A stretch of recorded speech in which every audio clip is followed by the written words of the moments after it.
prangkisa, tinanong pa kayo, did you renounce your American citizenship?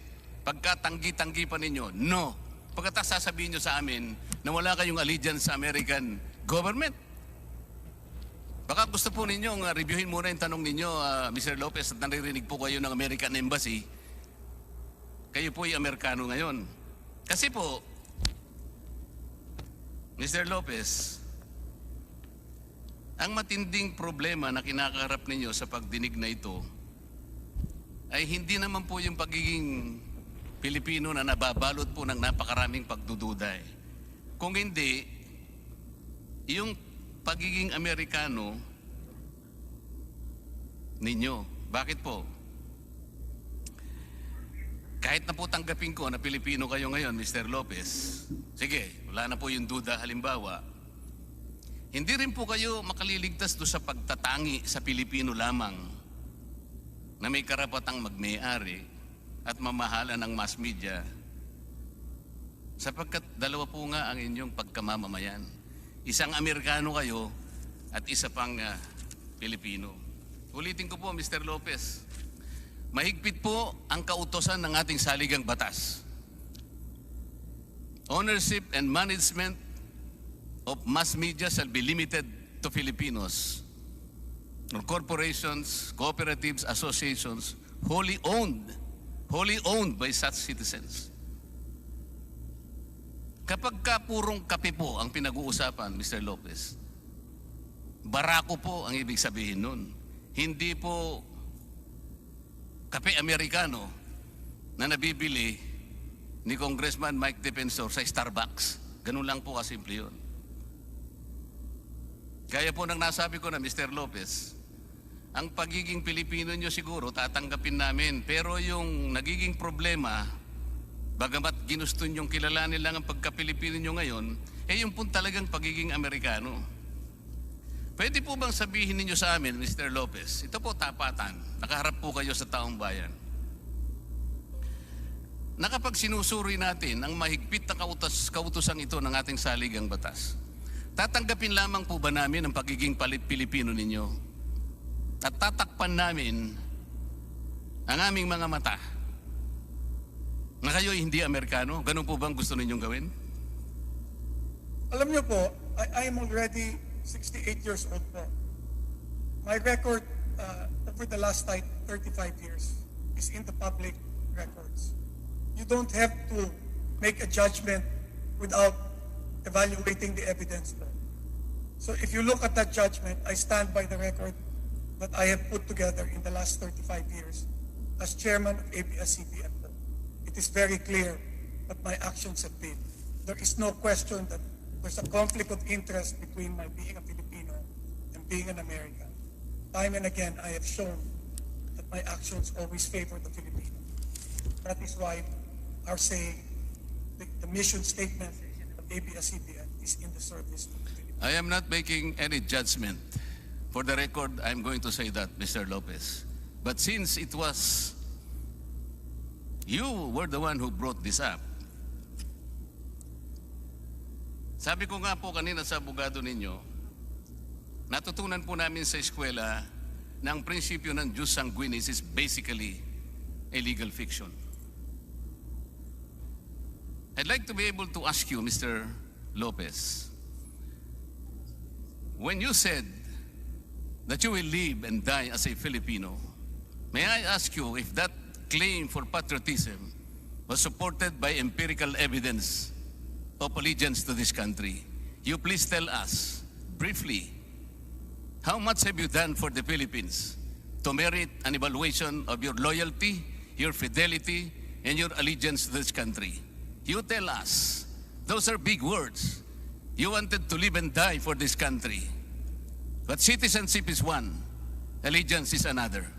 They say that citizenship, Mr. Lopez, is better found, or the meaning of that can be found in allegiance, because citizenship is not convenience. Citizenship is earned. That is not inherited, technically speaking. You tell us now, Mr. Lopez, how much have you done so that we can sufficiently assert or even assess your allegiance to this country? It is your time, Mr. Lopez. Please tell us. I agree, Your Honor, that citizenship should not be inherited. It should be earned. Siguro po gumamit na po kayo na, hindi ko po talaga kayo, I'm sorry Mr. Lopez, hindi ko po marinig talaga ang inyong, wala po ba kayong, attorney, bigyan mo naman siya ng mic.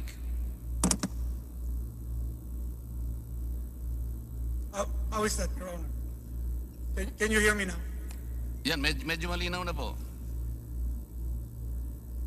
I agree, Your Honor, that citizenship should be earned and not inherited. I believe that the actions that I've carried out throughout my career as the chairman of ABS-CBN merit that I have done everything I can for the Filipino. There are many instances of this particular fact. Perhaps we can just relate one event. Attorney Brosas, I believe, talked about the fact that when ABS-CBN was taken off the air, there were over 3 million Filipinos that no longer could receive any signal that allowed them to be informed about the issues that beset our country, in particular the pandemic. Those 3 million Filipinos live in areas that are outlying areas. Hindi po yon in the rural areas. These are out in the mountains. And these are places where we have put our signal in order to reach these Filipinos. Those signals that we put in these particular areas will not generate the kind of income that will allow you as a businessman to make an adequate return. We did it because we believe that the Filipino should be informed. And those are the people that are affected by the fact that the ABS-CBN has been closed. Hindi yan negosyo po. That was a decision that was made to extend our reach to the far reaches of the Filipino nation, even though we are not making money in doing it. Mr. Lopez, ang allegiance po ay personal. Ang ginawa po ng ABS-CBN, nakapagpasaya sa tao, nakapagbigay ng inspirasyon, yan po naman talaga ang tungkulin ng isang broadcast company. May television po kayo, may radyo. So kung nagagawa po ninyo yan, yun po naman talagang produkto ninyo. Diyan naman po kayo talaga kumikita. So hindi po yun ang allegiance. Ang ibig ko sabihin bilang kayo po, kasi ang i-issue po ngayon kayo, hindi naman ang ABS-CBN eh. Gusto naming malaman kasi, sino po ba si Mr. Lopez kung nasusukatin po natin ay yung kanyang allegiance sa kanyang bansa? Mr. Lopez, would you believe, sir, that after ABS-CBN was granted a franchise of more than 50 years, this Congress has earned its right to know from you personally, how you participated in our political process? How did you pay your taxes? How do you value your oath as a Filipino? Ito po ang kailangan, Mr. Lopez. Ganito na lamang po, para siguro matapos tayo sa issue ng allegiance. Mawalang galang na po, Mr. Lopez. Pwede ba naming hilingin sa inyo na i-recite ninyo yung unang linya ng Panatang Makabayan?